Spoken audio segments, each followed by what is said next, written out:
Hi, everyone, and welcome again to another Gaudium et Spes 22 podcast and YouTube video. I'm always excited for these videos. I always say, please excuse me, I do have some allergies going on, and I might lose my voice about halfway through this interview tonight. And I've decided to forego my usual bourbon in favor of tea. I think that might have been a poor choice. Rodney, do you have your usual bourbon? There you go. Just water. Oh, water. Very good. Anyway, we're going to be discussing what we're discussing tonight is the philosophy of the late Italian philosopher Augusto Del Noce. Now, a lot of the viewers may not know who Augusto Del Noce is. Hopefully, you'll know a little bit more about him by the end of the next hour or so. We have some repeat guests on the show, but the star of honor tonight is Dr. Carlo Lancellotti. And Dr. Lancellotti actually is a professor of mathematics at the College of Staten Island, and is on the faculty of physics, the physics programs, but the way at SUNY Graduate Center. And even though he is a professor, of math and physics and all this highfalutin stuff, he apparently knows more theology than all the rest of us put together. So he's also actually, I can thank Dr. Lancellotti for the fact that I know anything at all about Augusto Del Noce. And that's the next thing I want to mention.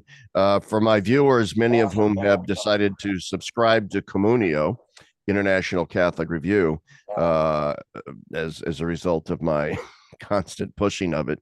There are two articles in Communio by Dr. Del Noce. The first one was written in 2017, Augusto Del Noce on the New Totalitarianism, and that's the summer of 2017. And then there's fall winter issue 2019, Augusto Del Noce on Marx's Abolition of Human Nature. And it was actually the reading of those two articles that led me to buy this book here, which is really the sum total of my knowledge of Augusto Del Noce.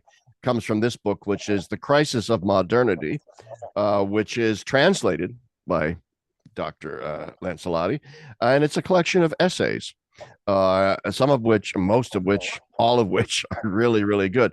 And one of which tonight we're going to be discussing in particular, a long essay called Authority versus Power. And also, before I get any further in, I'm going to shamelessly plug my own book, which just came out, Confession of a Catholic Worker, out by Ignatius Press. You can order it now, either directly from Ignatius Press or Amazon. It's a little cheaper if you get it directly from Ignatius. Anyway, shameless self-promotion. Anyway, we also have Dr. Michael Hanby from the JP2 Institute in Rome. My usual viewers recognize Dr. Hanby. Dr. Hanby has also written a great deal on Del Noce. And then my former colleague, Dr. Rodney Howsare, chair of the Department of Theology and Philosophy at DeSales University. And Rodney and I have been admirers of Del Noce for a long time.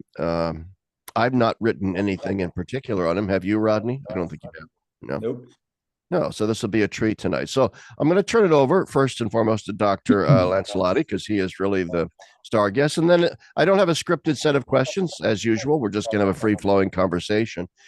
For the sake of so many of my viewers who probably do not even have the faintest idea who Del Noce is, then perhaps Dr. Lancellotti can explain to us who Del Noce was, in sort of nutshell it for us. Sure. And first of all, thank you for the nice invitation. I always like to talk about Del Noce. I'm a big fan. Del Noce was certainly, I think this is not hyperbole, the preeminent Italian Catholic thinker of the mid 20th century, and he was of a generation that came of age in the 30s. He was born in 1910.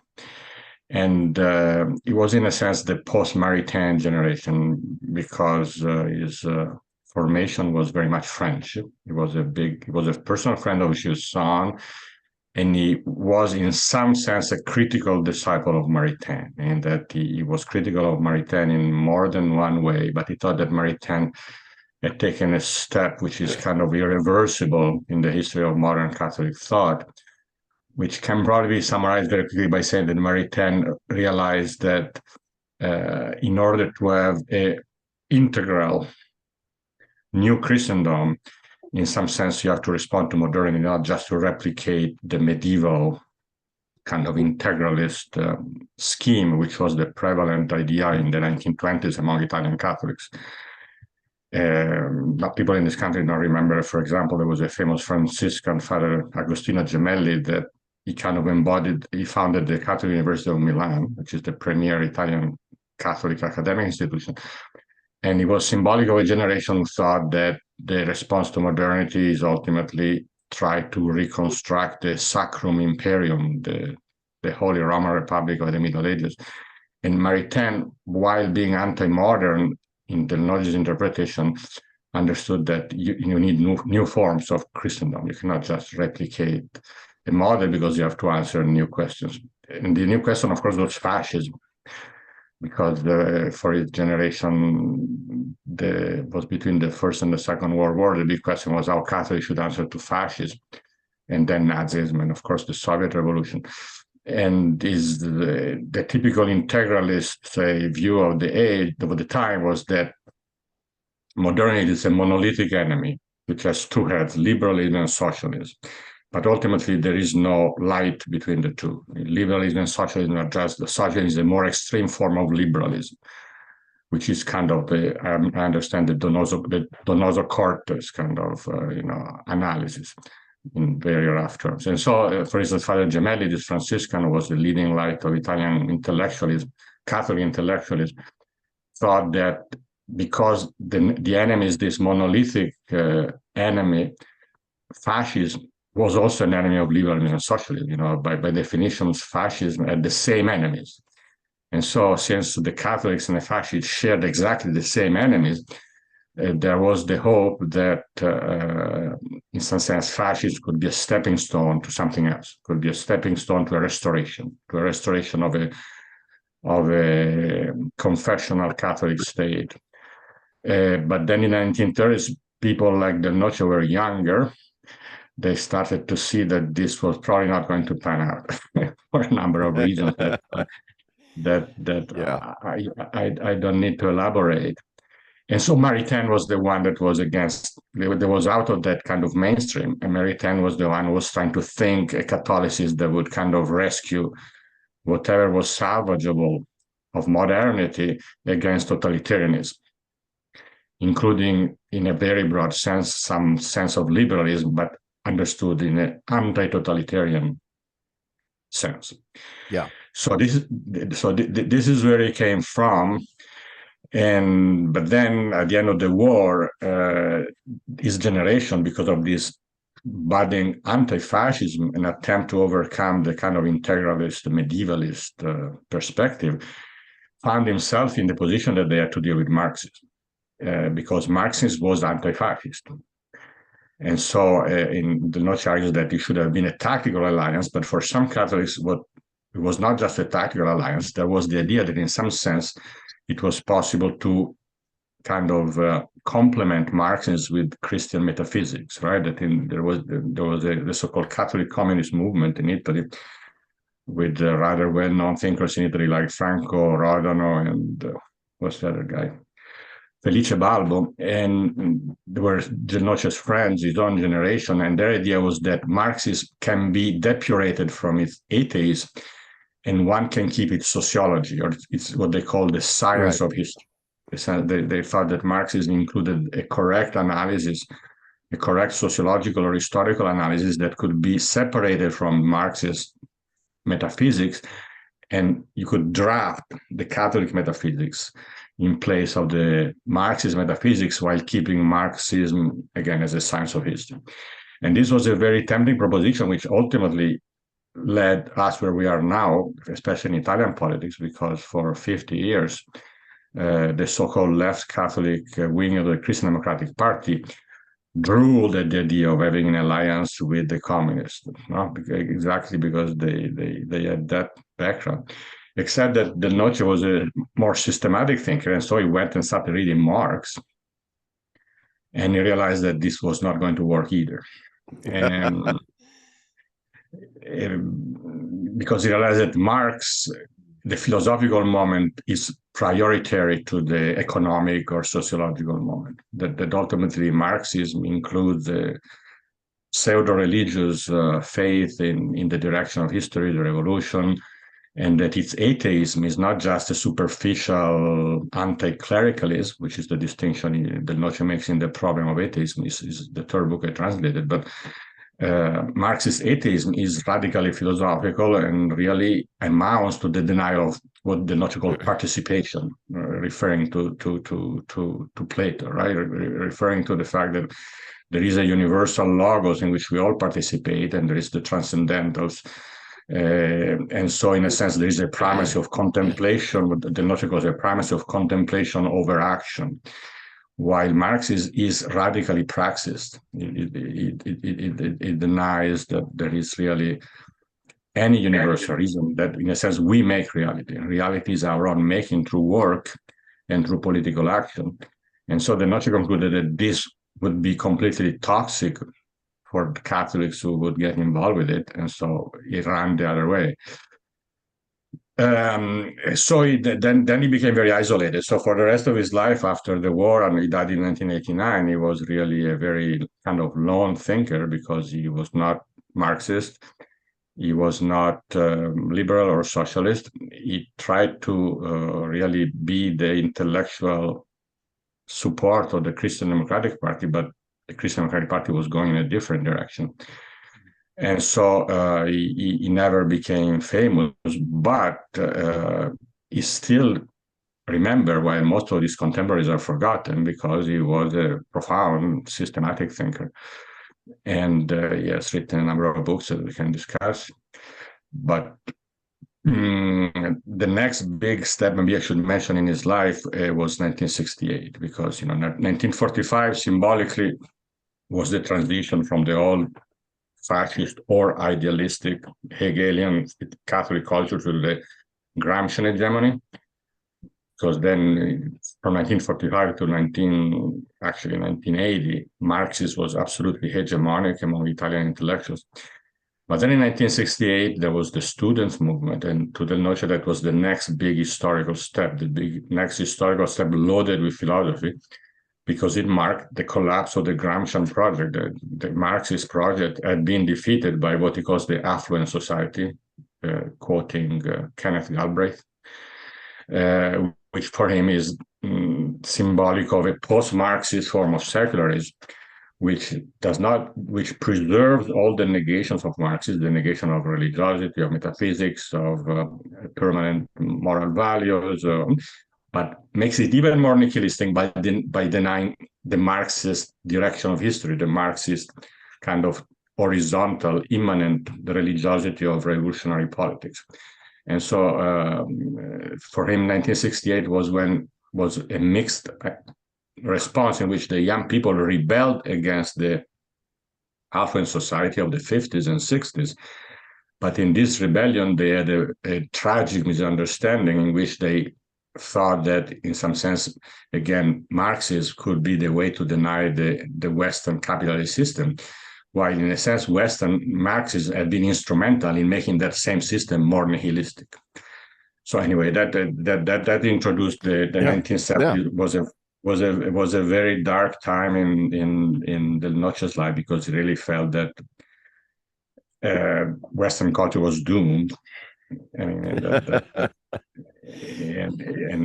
many of the essays, I'm done. Many of the essays in that book are from that period. In the 1980s, before his death, he was very consoled by John Paul II and also by his encounter with CL, the Ecclesial Movement, Communal Liberation, and so he became a little more optimistic. But anyway, so this is a very quick review. Well, it's a good thing he didn't live to see today.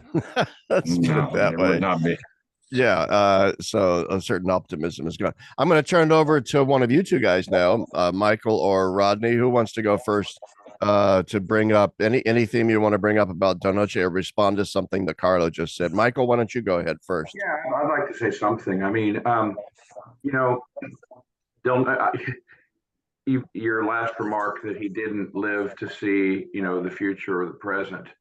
In some ways he did, because he foresaw it. so Yes. profound. Yes. Yes. He's one of these thinkers whose thought gets truer as time passes. And for that reason, it's really remarkable. I'd be curious to hear from Carlo about whether he's enjoying a revival of fortunes in Italy. But in this country, he's really having a moment. And he's having a moment in part, right, for two reasons. One, because I think he was so prescient and saw so profoundly into the logic of the culture that he was actually able to anticipate a number of future developments that are now upon us. And though I think that moment derives largely from his insight into the political sphere, less well known, but just as profound and insightful, is his insight into the ecclesial sphere. I mean, if you read his essays in the second of the volumes that Carlo translated, The Age of Secularization, on progressive Catholicism, for example, it's astonishing. Oh, I have that book. I have that book. I haven't read it though, so I'm going to have to read that next. And we would do well we would understand our own moment much better if we paid very close attention to that. But the second reason that he's having such a moment is frankly thanks to Carlo. I venture to say he has been unknown to most Americans prior to Carlo's translation of these 3 volumes. I certainly, wasn't aware of him, and I've been thinking along some of these same lines on some of these same questions now for a couple of decades. His thought's been a revelation to me, and certainly, helped and deepened my own. I've enjoyed it very much, and I know, others have as well. And it's really, we really owe Carlo a debt of thanks for bringing him to us. I don't think that can be overstated. But you put those two things together, and Del Noce turns out to have been something of a prophet as well as a philosopher.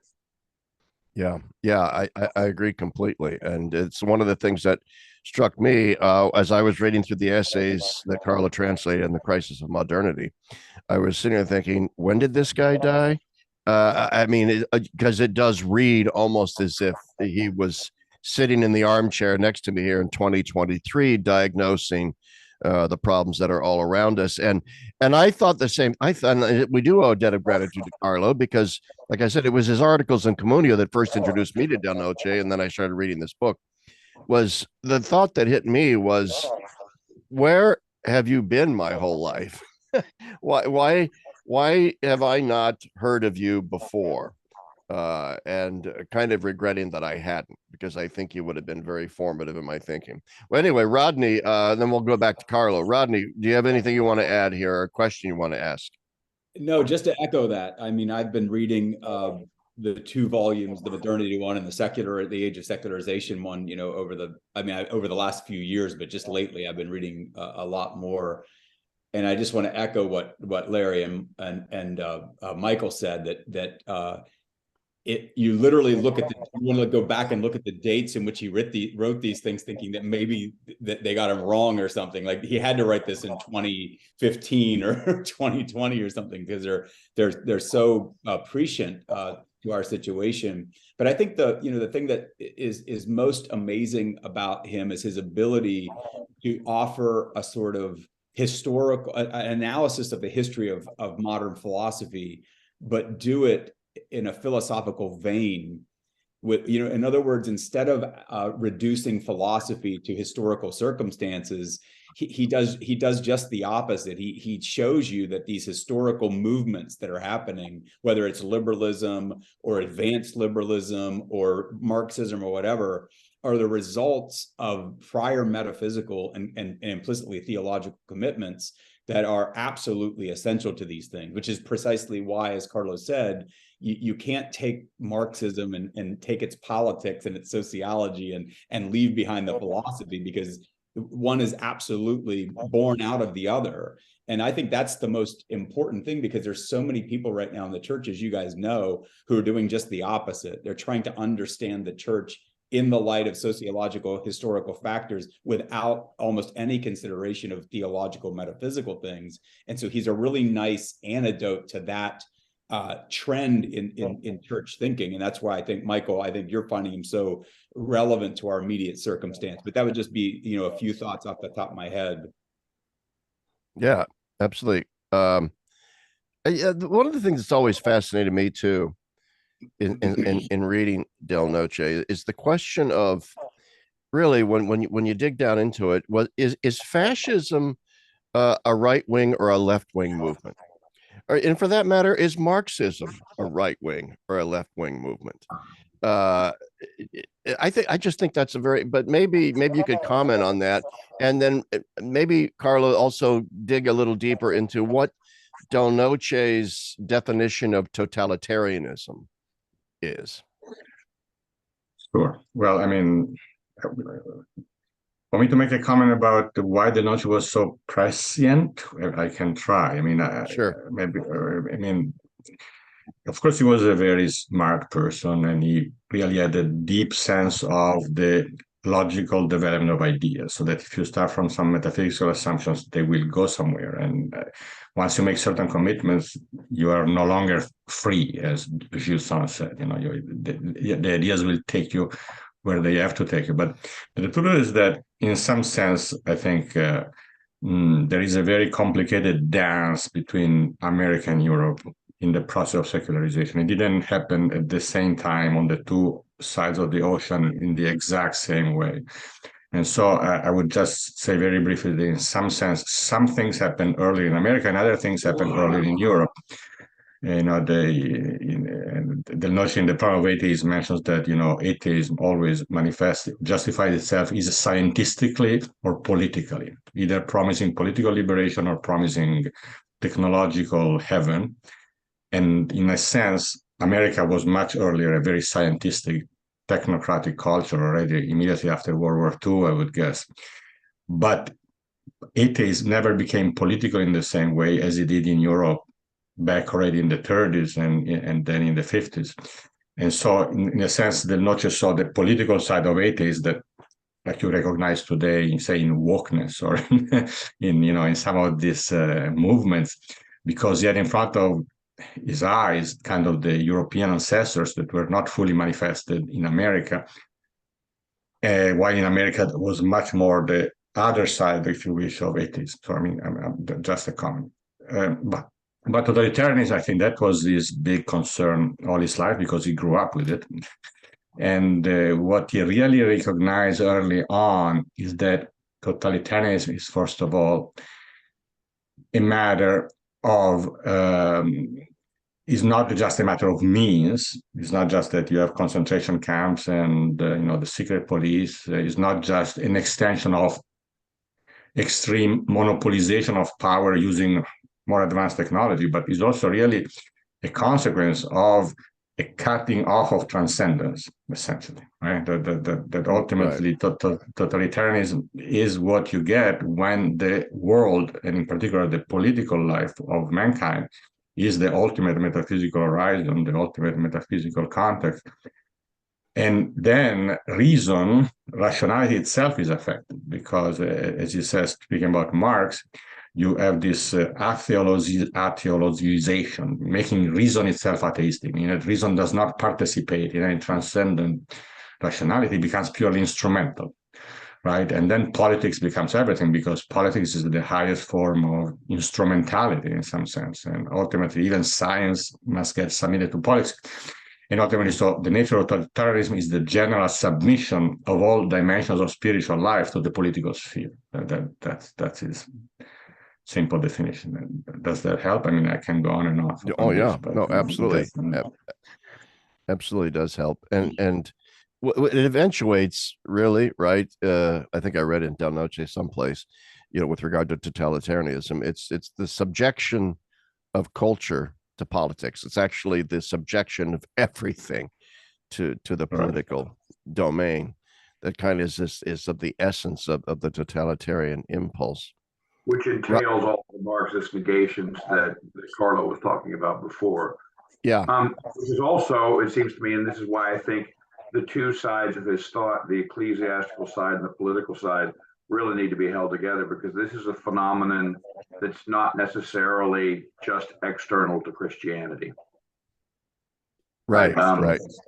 And that's extraordinarily important to recognize. And the phenomenon at its heart, I've been teaching Del Noce a bit and thinking a bit and going back over this. I mean, his notion that, like Rodney was saying, that he reads history in light of philosophy rather than the other way around, so that the outworking of the history of the 20th century is really, in a certain sense, the 20th century. The history of the 20th century is fundamentally philosophical history, and in his view, that means it's the history of Marxism.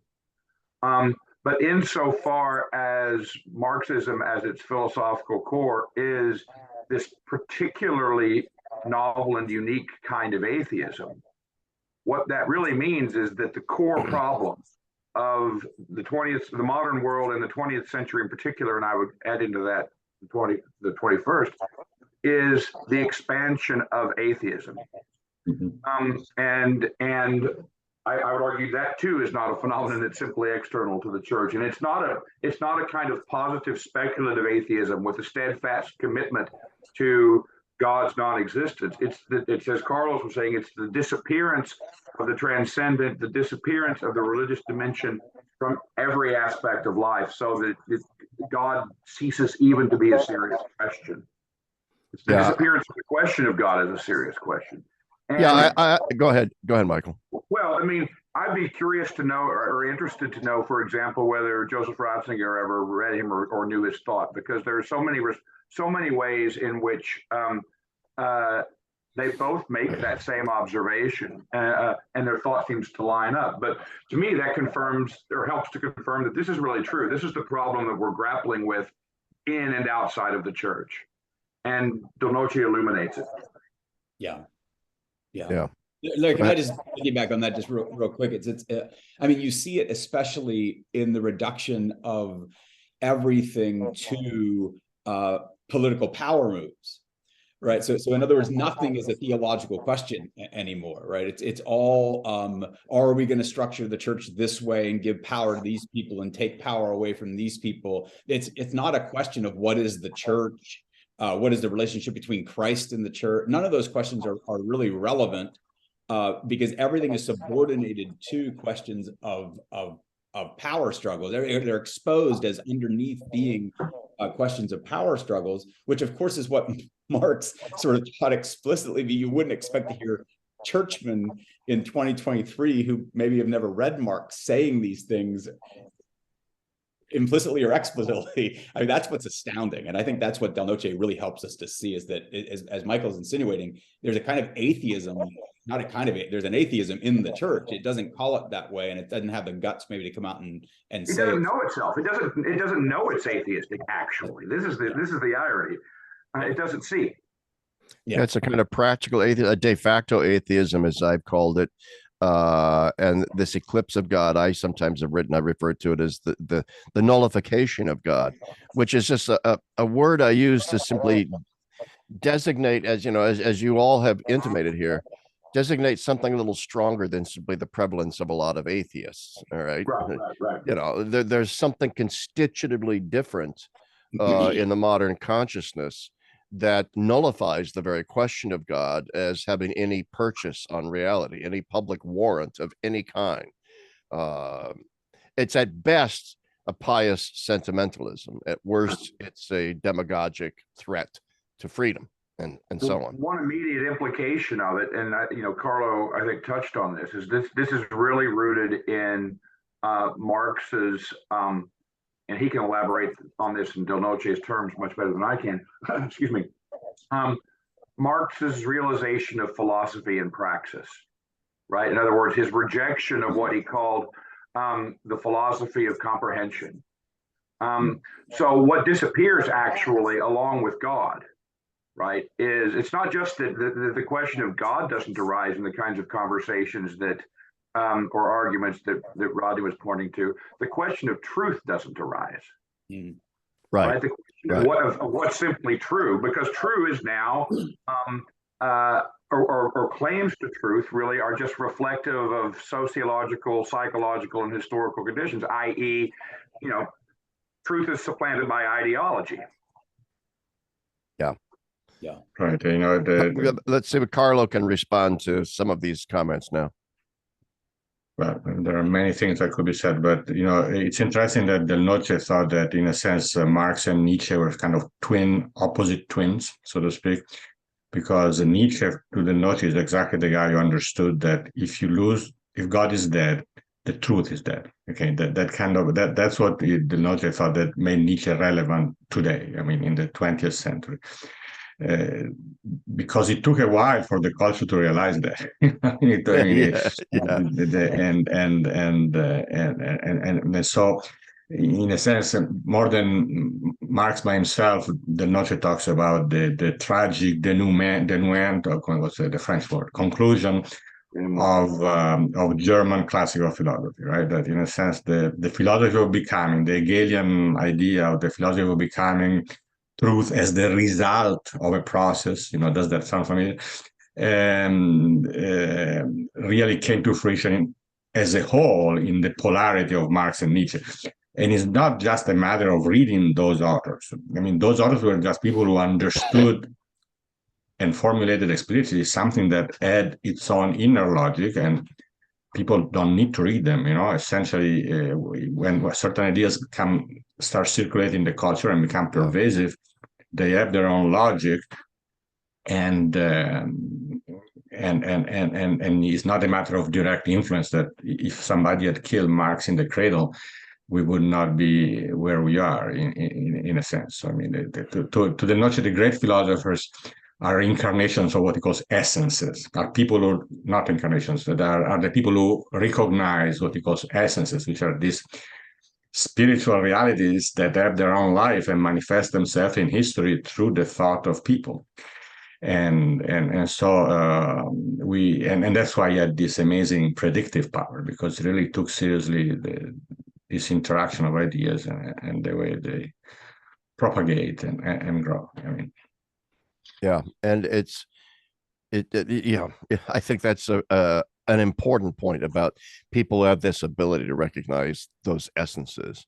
It's always such a strange phenomenon where you run into people who are very educated and in many ways are highly intelligent and are so obtuse about such things that you just can't figure, how can you not see through this and to that? And why can't you see the logical consequence of this and that? It's because they don't see the essences of things. But anyway, I mean, Rodney, let me make a statement about that. This is particularly true of a culture like the American culture that has been kind of baited in scientism, for Right. generations, because, in a sense, the kind of technocratic scientism is the highest example of a philosophy that doesn't think itself. Because by definition, if you deny philosophy, you are going to have one philosophy without knowing it, because you just said that there is no philosophy, but you're not going to escape from having a philosophy. And this is why, in some sense, I would guess, some of these totalitarian movements are coming back in the US worse than they did in the 1930s and so on in Europe, because at least in Europe at that time, there's still a widespread philosophical culture among the intellectuals, and that, in a sense, you could not be a totalitarian without formulating your totalitarian philosophy, so to speak, and everybody did it. The problem with America is that the totalitarians are not trained to formulate their totalitarian philosophy, and this makes it more totalitarian, if I can say that. I mean, it just... Yeah, it's more latent and therefore more dangerous. Michael, it goes to your point earlier that within the church, the atheism that's within the church is largely unarticulated, unexamined, unthematized, as Ronner would anonymous put it. Atheism. Yeah, anonymous atheism. That's right. Yeah, no, it's really true. I mean, I wish we could sort of it wouldn't work as a podcast to do a kind of close reading, a sort of seminar style close reading of the text, but so many of the points that Carlo raises just now, I mean, Del Noce just has some fantastic insights into the nature of them. I mean, his notion of a semi-culture as being one in which precisely one doesn't know one's own philosophy, or is blind to it, and and is cut off from the premises of one's own ideas, is an extraordinary notion. Another is, Carlo mentioned scientism. The way that scientism, I mean, this was a revelation of sorts and really clarified some things for me. The way that what he calls scientism and eroticism form a kind of unity in this. I mean, one of the things that differentiates, it seems to me, and maybe Carlo wants to comment on this, that one of the things that differentiates what he calls the new totalitarianism from earlier forms, in part, I think, has something to do with what Carlo said about its invisibility to itself, making it in fact more total. But the totality is a negative one, right? There's not a positive vision or end or goal or ideal that's being realized here. It's a process of disintegration, the continual negation, the notion of a kind of permanent and total revolution against every form of givenness or of antecedent order. He calls it a rebellion against the order of being. And I think it is quite interesting that so many of our contemporary radical movements preface themselves by what they're against. Yeah. Right? Yeah. Anti-racism, anti-fascism, what have you. I mean, the idea that there must be a fascist or a racist hiding under every bush that we, and that's the fuel in a sense for this process. Yeah. Yeah. I don't know. I mean, I'm sure Carl's much better at the chapter and verse of Del Noce than I am. So having essentially written it himself. No, Del Noce talks everywhere of this totalitarianism of disintegration. I mean, in a sense, Del Noce says that already Marxism, the failure of Marxism was that there was a pars destruens that was never followed by a pars construens, right? But there was the illusion, there was the faith, there was a religious faith that after you create a clean slate, you destroy the system, a new, better system will arise naturally out of the logic of history, and there will be a new world. And certainly secular culture has given up on that. Okay? I mean, the big, again, at the end of the 60s, both in Europe and North America, that Marxist faith in the new world after the revolution sunset. I mean, it went away for good. And so this is why really the desire to destroy really is not even anymore accompanied, as Michael was saying, by even a vague expectation of something better. I mean, that's where we stand. I mean, and the other thing is that because of its lack of awareness, the Noce's trajectory is that after the revolutionary dream falls apart, there is nihilism. So we are in the age of nihilism after the revolutionary faith disappeared. But he makes a comparison which is kind of interesting to the nihilism or the tragic atheism of Nietzsche, in which it was perceived as tragic, that the death of God leaves us floating in the cosmos, falling in no direction, like the whatever. Instead, in 1984, he wrote a famous letter in which he said that our nihilism is gay. And he was using the word gay in the etymological sense, which is not problematic. We think we are doing great. We are in the best possible world. We are not hoping in the revolution anymore, but there is no physical violence. There is economic well-being, psychophysical, still science. Okay, we can live with this. I mean, that's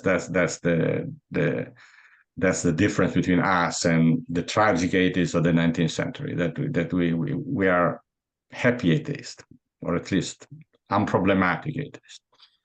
Yeah, just a quick follow-up to that, Chapp. He talks about this is where literally you could begin a dialogue between a serious Christian and a Marxist, because both of us must find that tragic or sad. That in other words, it's as Michael was saying, the revolution of Marxism, there's still a kind of imminent divine, even if they don't want to call it divine, there's an imminent, history's going somewhere in a positive direction that would still require self-sacrifice and work and effort and et cetera, but the new kind is simply just get rid of any restraints on, you know, anything of the past that burdens me in my individual freedom.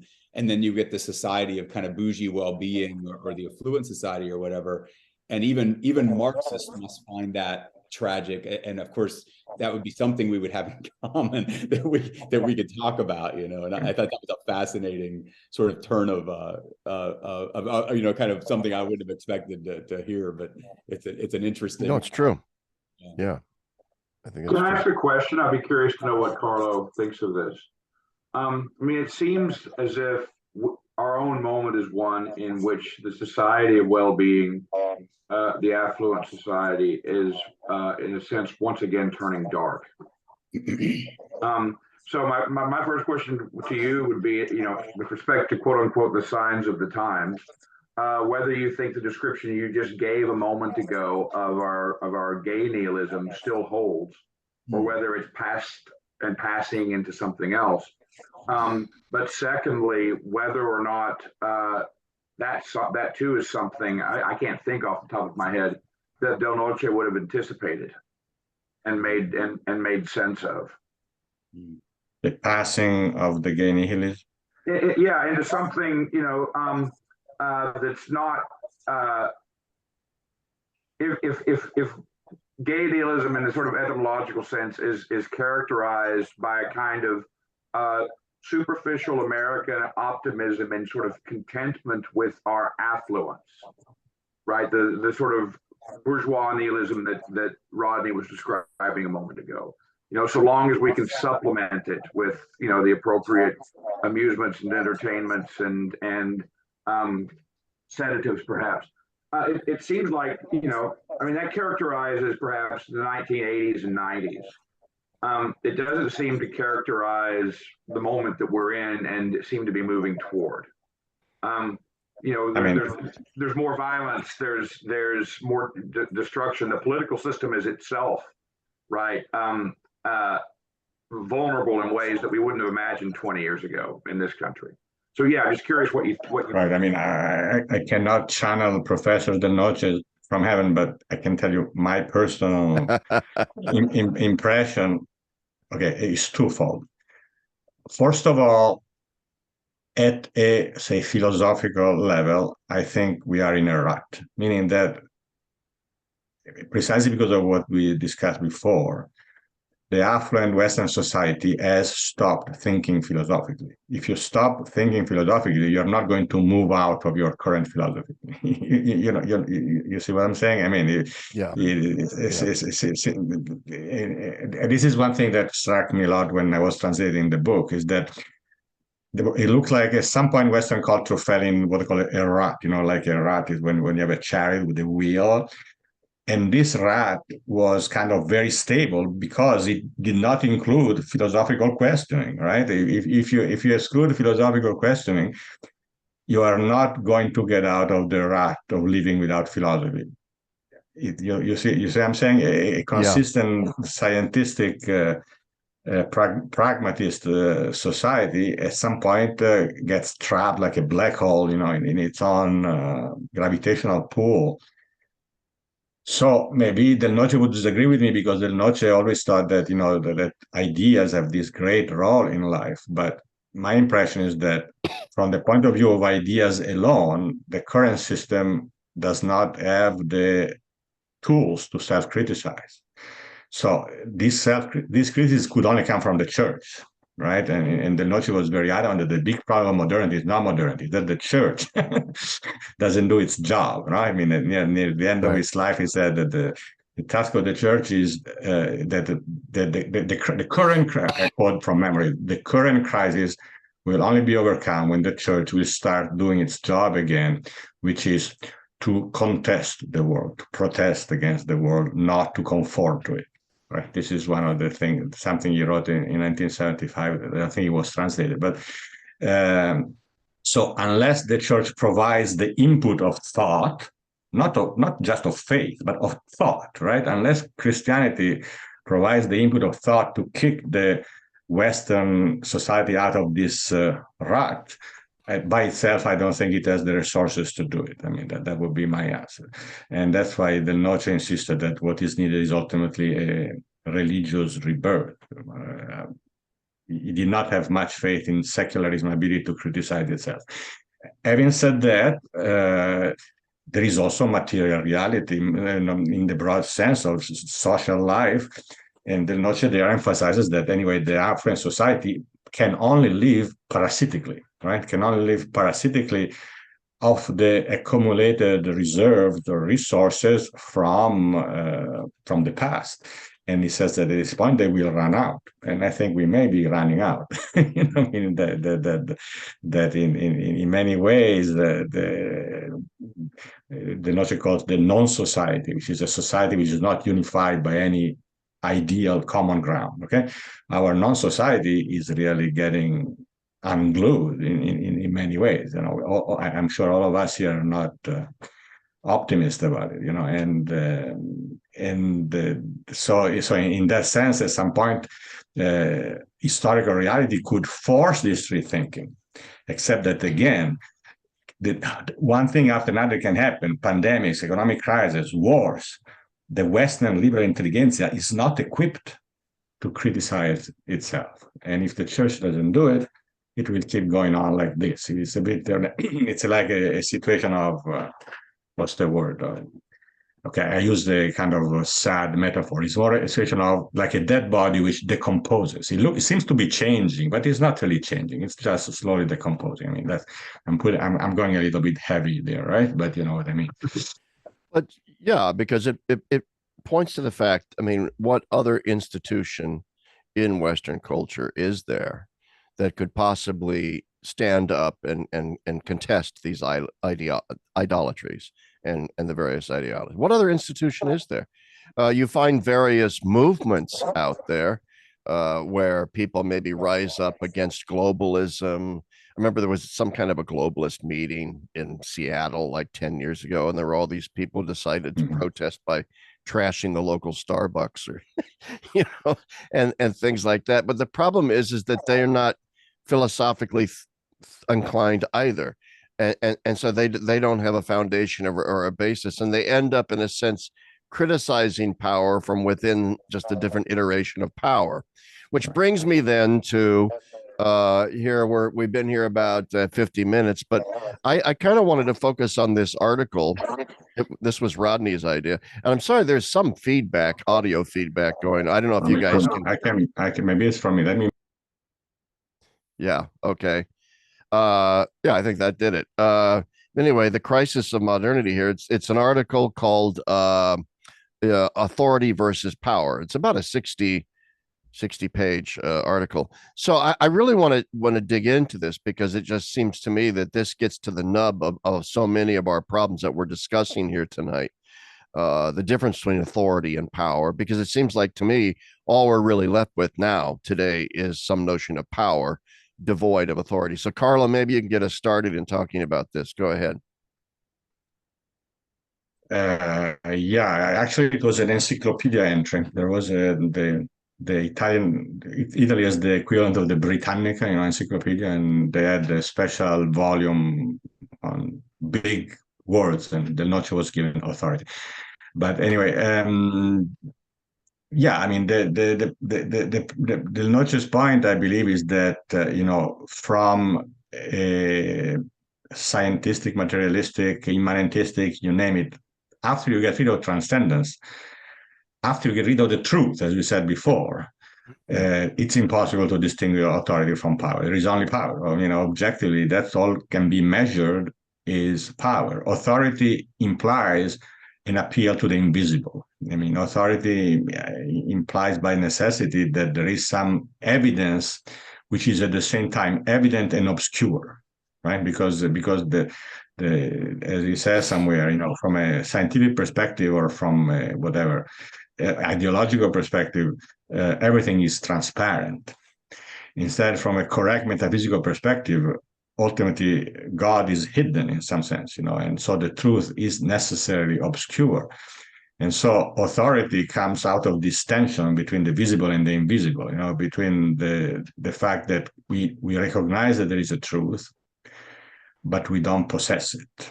And so in a sense, we need somebody else to introduce us to the truth.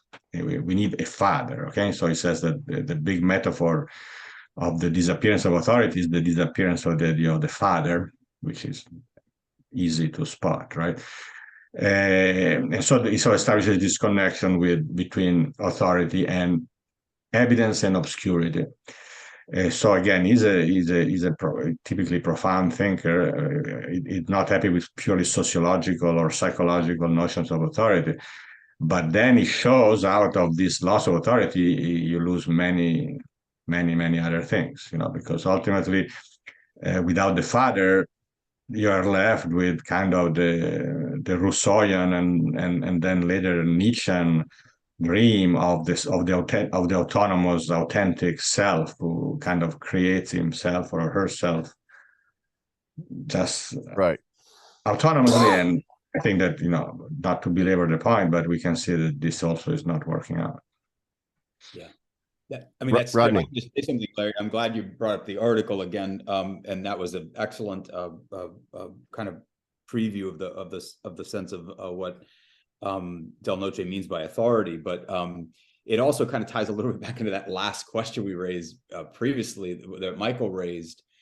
It seems to me that a kind of Marxism that turns purely negative, that becomes simply about deconstructing truth, anything transcendent, et cetera, has left this generation. I teach, 18 to 22 year olds, every day of the week practically, right? So, and what I've noticed in the last 10 years in teaching is that I've never met a generation less encumbered than this generation in my life. They literally have, and I don't mean to speak simply negatively of them. They're in some ways they're delightful kids, and they're kind of they get kind of like, wow, that's an interesting point. They want to kind of get into it. But what I guess I mean by that is, I think they're the most guilt-free generation I've ever seen, or not even guilt-free, but they never feel like anything they've done misses a mark that they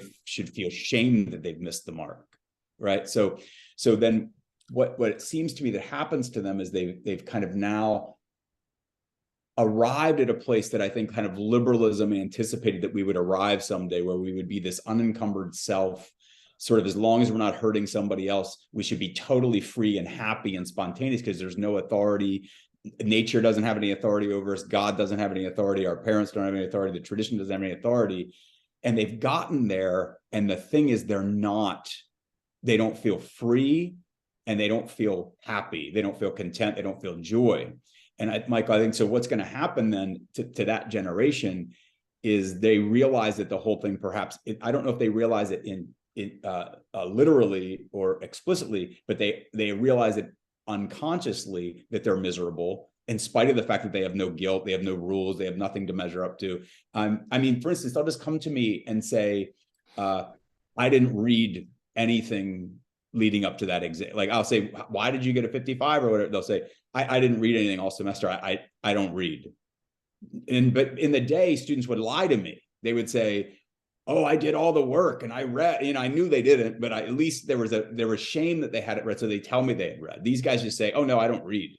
And they don't feel they don't get embarrassed. They don't look shame, they don't look ashamed. They're just like, no, you can't ask me to do that kind of thing.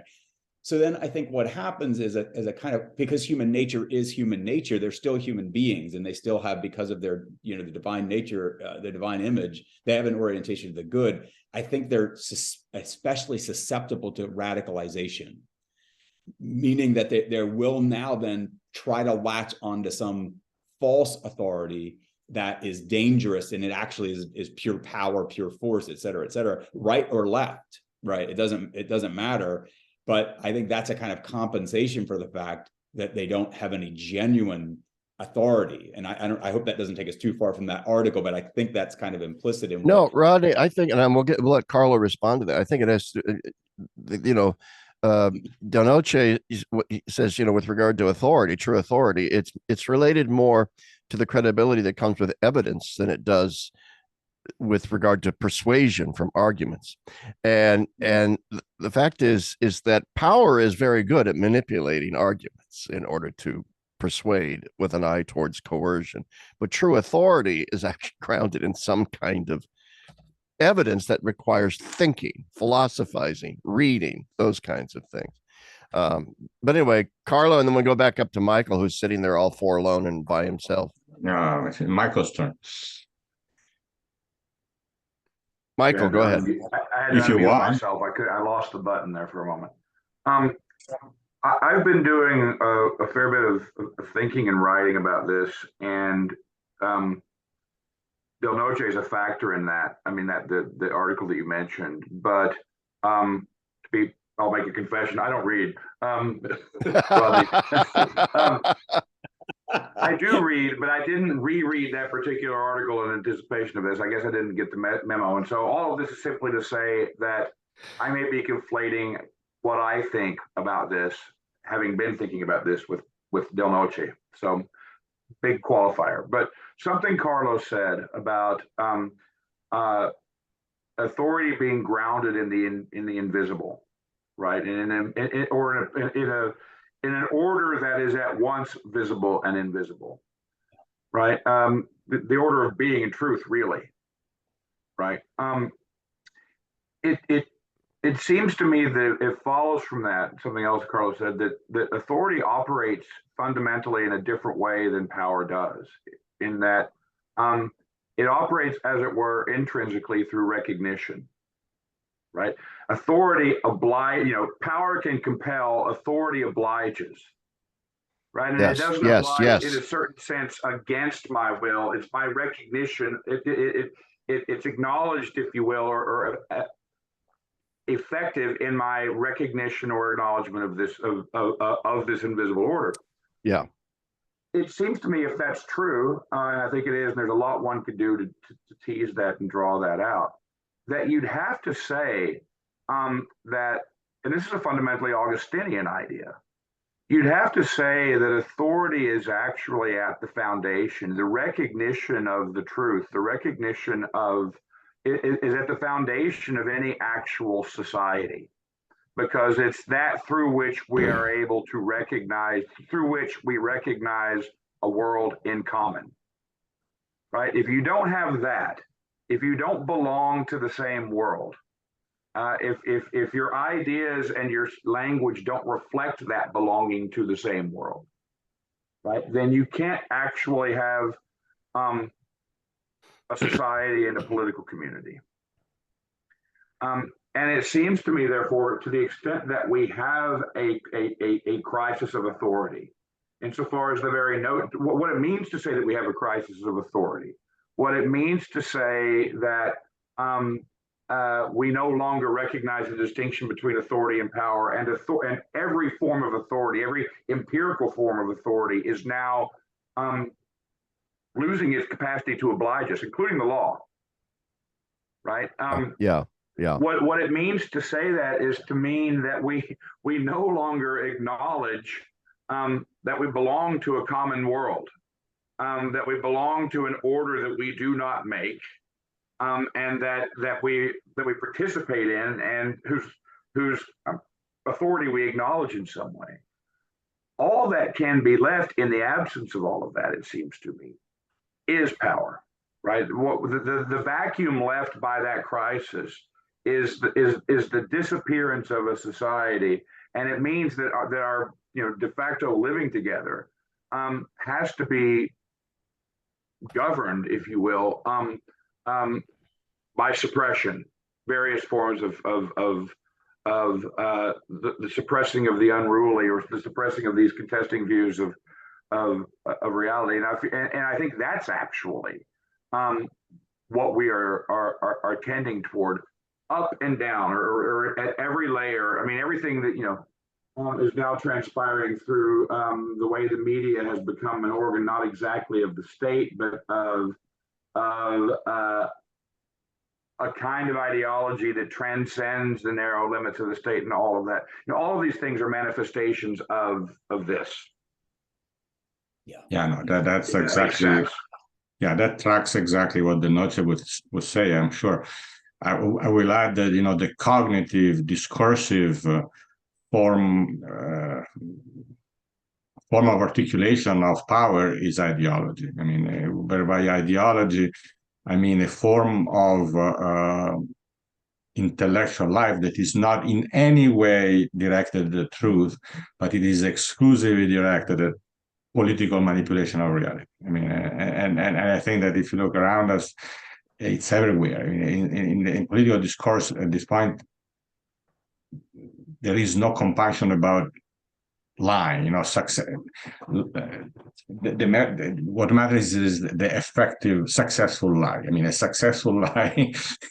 There is no argument against a successful lie. I mean, a lie that moves the public opinion and that sways the whatever people and achieves the desired result is the dominant form of discourse. I mean, I don't want to sound too apocalyptic, and also inside the church. I mean, I like to make fun, in the essay that Michael quoted before. Del Noce makes fun of what he calls this comical character called the engaged religious sociologist, and you have a very notable example of an engaged religious sociology at Villanova University, even if he's in the wrong department, and no names named.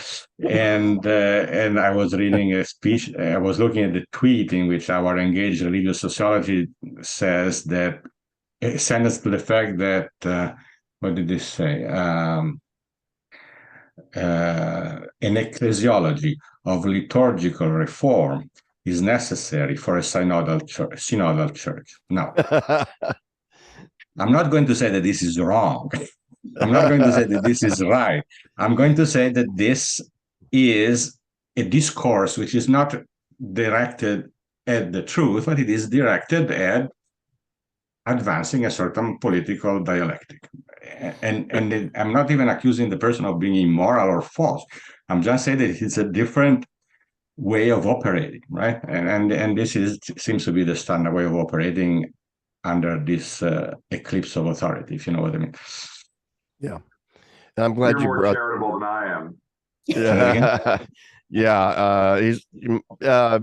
I was going to bring up the whole synodality thing in this context as well, because actually, we can joke about it, but the stakes are high here.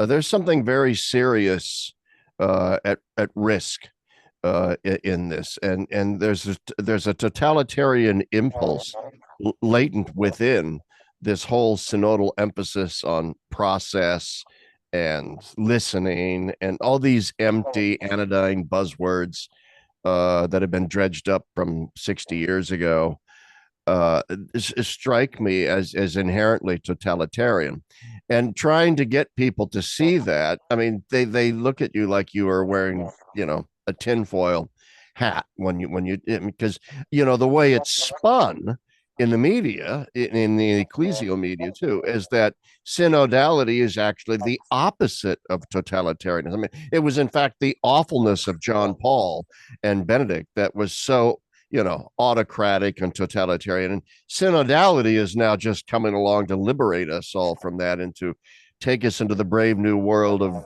genuine freedom and so on. Anyway, that's not so much a question as a rant.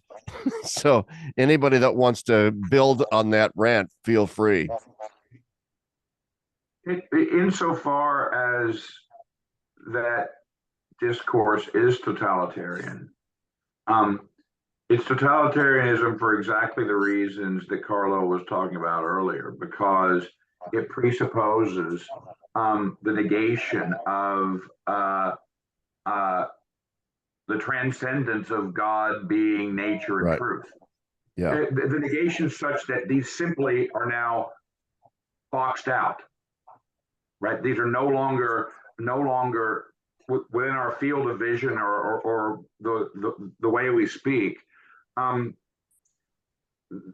It seems to me that the ultimate result of that, or the thing that is ultimately at stake in that, is in a certain sense much higher than it's potentially, the stakes are much higher even than the potentially totalitarian character of that. It's the eclipse of the sense of God and truth within the church itself, and therefore the eclipse of the church's own being, That's right. as something other than a sociological, political organization extended horizontally in time where, oh yes, we also say mass.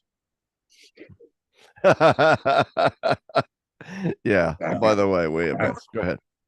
I mean, no, I mean, I think we all get irritated by certain phenomena. On the other hand, it's important to resist the temptation of counter politicizing, you know, I mean, because the it's not that because a lot of the people who fall into this trap, they do it unaware. I mean, they do it with the best intentions, precisely because the surrounding culture and the ecclesial culture don't promote, in a sense, a reflection, and so if you lose this focus on reflection, clearly that's what's going to happen. But then the big temptation is to react, right? To be reactionary in a sense, and to spend time complaining about all the silliness that takes place. I mean, while we know the answer is deeper. I mean, the answer is that one has to recover an experience of faith. One has to recover a healthy integration of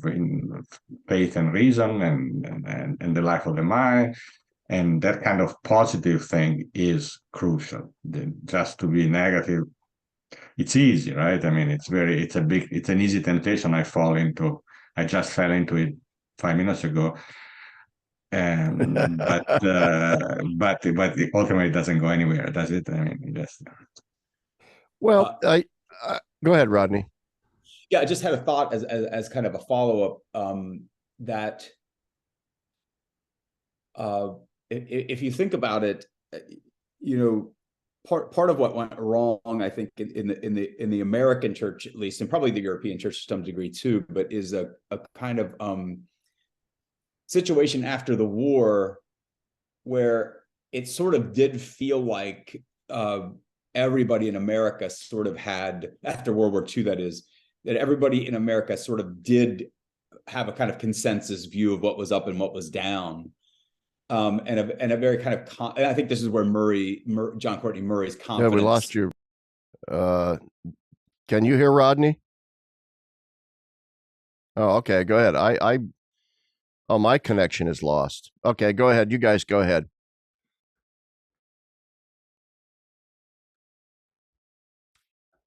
I don't know.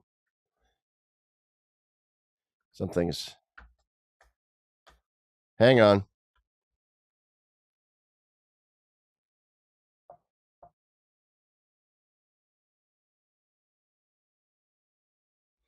Okay, well, I've lost audio, so I can't hear anything on my end anymore, but it's still recording. So, Rodney, you go ahead and maybe my audio will come back. I'm sorry to my listeners and viewers that I seem out of the loop here, but go ahead, Rodney. Keep talking.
unites everyone. And so I think there is a problem that kind of shifted in America, that we still are kind of basking as if we're in that era, but of course we're way, way, way beyond it.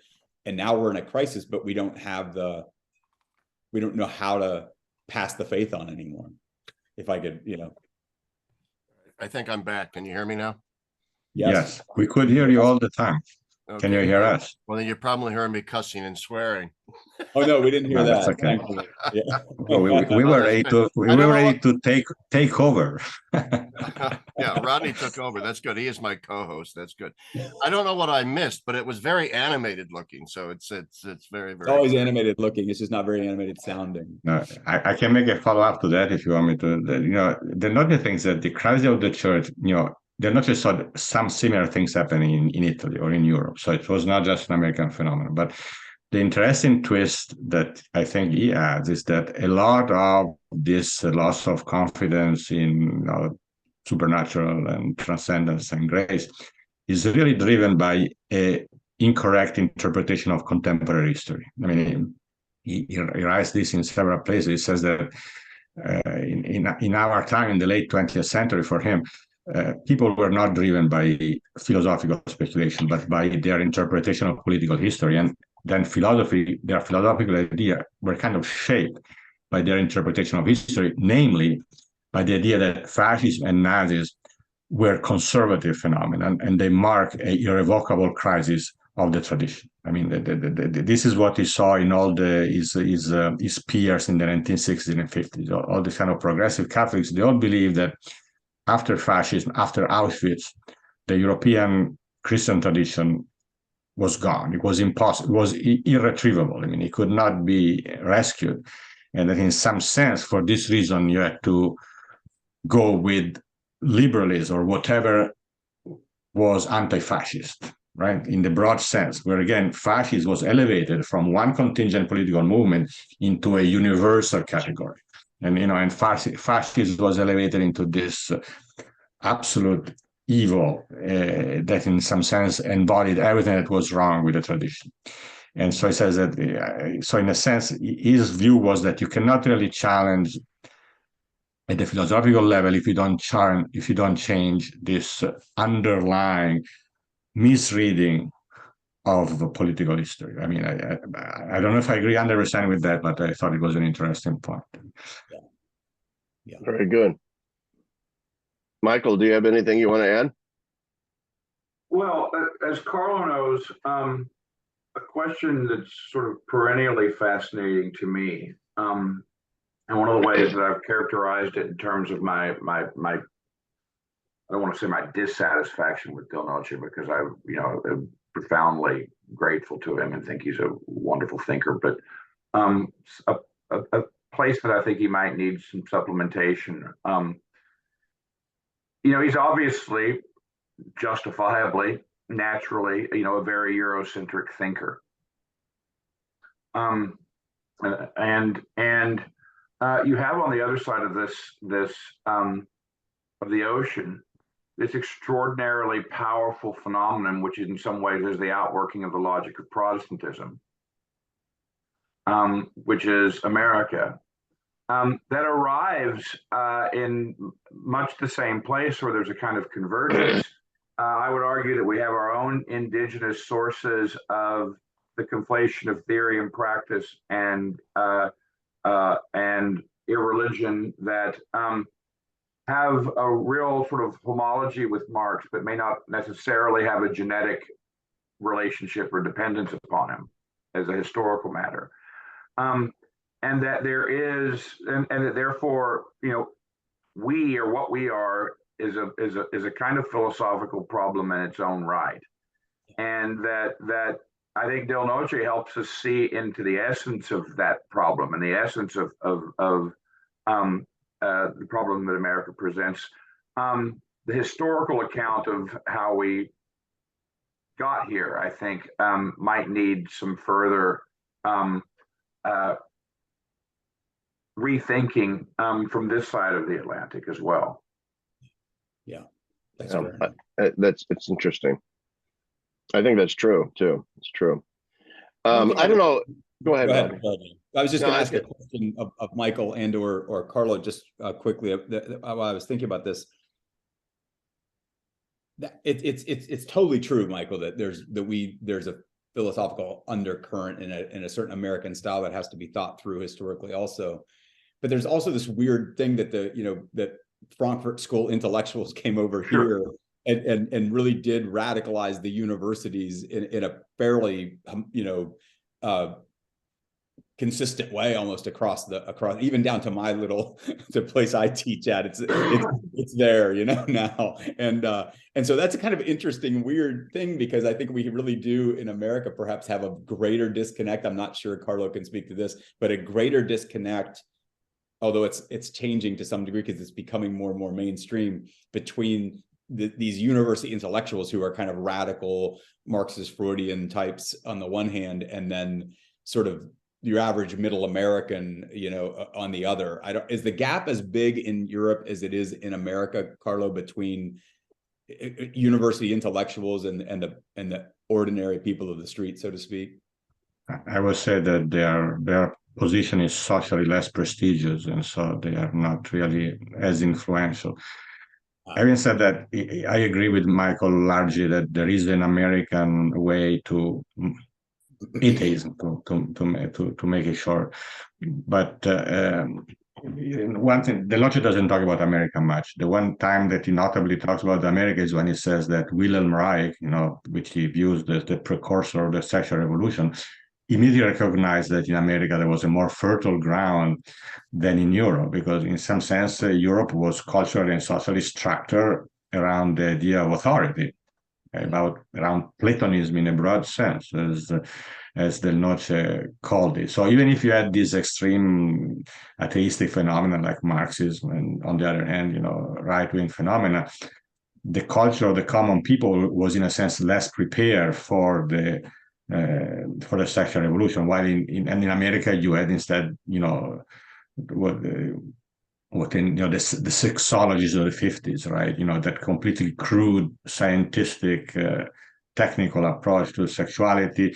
You had this kind of idea of happiness, the idea that we can be happy.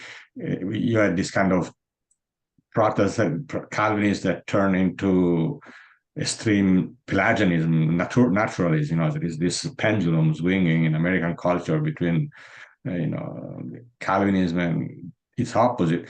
And so, Del Noce would agree that for this reason, America was in a sense more prepared for some of the manifestation of atheism. But it is also true that political atheism in the proper totalitarian sense came to Europe first. There is no question that the political dimension of atheism flourished in America 2 or 3 generations before it was even conceivable in America. And so to me, this is the difference between the two paths, right? That the scientific path was faster in America, and the political path happened much earlier in Europe. I was recently reading this book called American Nietzsche that shows that Nietzsche was immediately successful in America much more than in Europe, for example. But again, he was successful not as in any political sense, but because it's an anti-political thinker. He kind of affirms the self, the autonomous self, the self-creating autonomous self. And so again, exactly because in a sense atheism oscillates between different poles, it can develop in different ways. I think that would be my understanding for what I understand. But there is there is no question without that in some sense classical English-speaking liberalism was more theistic than atheistic. I don't know if you know what I should try to articulate that, but I don't want to take too much time. And so in some sense, the political track to atheism, again, was slower on this side of the Atlantic. The only qualification I would make to that is that it was theistic in an irreligious way from the beginning, because it's already an anti-Platonic form of Christianity. And so there's a sense in which we didn't have to. You know what? You know the right word. It was a kind of a dishonest compromise, but sometimes these dishonest compromises can last longer than truthful, explosions. You know what I'm saying? Sure. Yeah. The dishonest compromise. That could be my autobiography right there. That's a great way of putting it. Um, I had a question too, and it went out of my head. Oh, I no, I was right before I sort of lost being able to hear you guys for a brief period of time. What happened was I lost Bluetooth or something. I don't know what it is. I'm a complete luddite. But Carlo had brought up the thing about how we don't want to get bogged down in ecclesiastical politics, and in some cases, the sort of counter politics. And I agree with that. But in one sense, though, I think that it's important to point out what exactly the deficiencies are, I think, philosophically and theologically in some of the current agitations for this or that, precisely in order to avoid the politicization of the question. Because it seems to me that the problem is precisely the politicization of the question. And like people like Massimo Fagioli, Austin Ivory, people like that, they are the ones precisely politicizing this. And what we're doing is we're coming in and saying, no, no, no, no, no. If synodality is a proper idea, and I actually think that it is, then it has to have a Christological, Trinitarian, theological grounding in a communal understanding of ecclesiology, Vatican II, collegiality, these sorts of things. Because unless you do that, then you're going to end up simply with the angry traditionalists, out on their fringe, politicizing things in their own way. But anyway, I just wanted to, I don't know if you guys discussed any of that while I was muted. No, you're all shaking your head no. So it's probably because no one was interested in that. So who knows? Anybody have any? We've been doing this now for an hour and 25 minutes. We probably should call it a night. I have to catch a flight in the morning early I'm giving a lecture at St. Meinrad Seminary in Indiana, and I've got to fly out there. So I have a friend teaching there, Chris Lutz. If you know him, say hi to me. From what's his name? Chris Lutz, Lutz. He teaches philosophy. I will absolutely say hi if I run into him there. I'm giving a talk on Thursday on evangelization, as if I know anything about that. So anyway, I want to thank our guests here today. But before I sign off, does anybody have any last statements that they want to make on the topic, or I mean, anything at all? Michael, you look like you want to. Nothing profound, but that book that you were shamelessly promoting earlier just showed up in the mail today. Here, I was going to bring it and wave it around if you did not. Congratulations on that. Yeah, Confession of a Catholic Worker. There it is. I don't know if it's any good or not. You guys both, it better be, because you guys both blurbed it on the back. So and you both said it was good.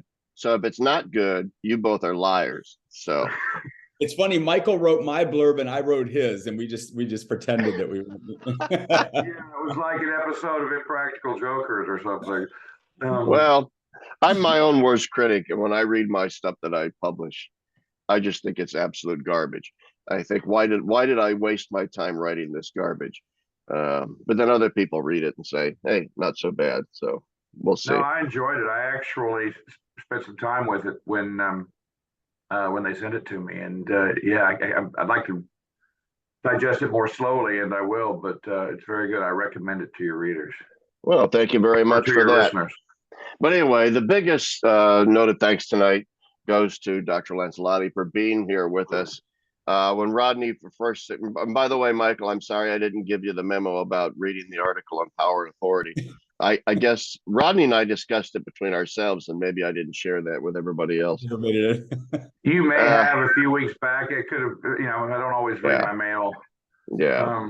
But anyway, a big thank you to Dr. Lancellotti for being here, because really, I would not have been introduced to Del Noce were it not for you. So it was an absolute treat. Absolute treat.